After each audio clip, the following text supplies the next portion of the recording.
how can we solve the problem that occurs when the message, file format and extension don't match is shown on the screen. Let's see how can we work our way around it. It's really simple, just a few clicks are required. What you need to do is just go to file, go to this save as option. Now you can just go to browse to just search for any location where you want to save your Excel workbook. So I am comfortable in saving it in the documents section only. You can give it any name.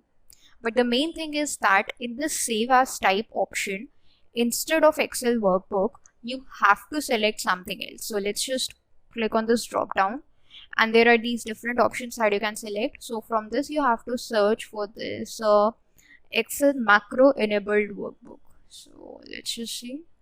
Yeah, here it is. Excel macro enabled workbook. Make sure that this is your save as type. You can provide any name to your file and then click on the save button once again. So now that error should go and your workbook might be saved.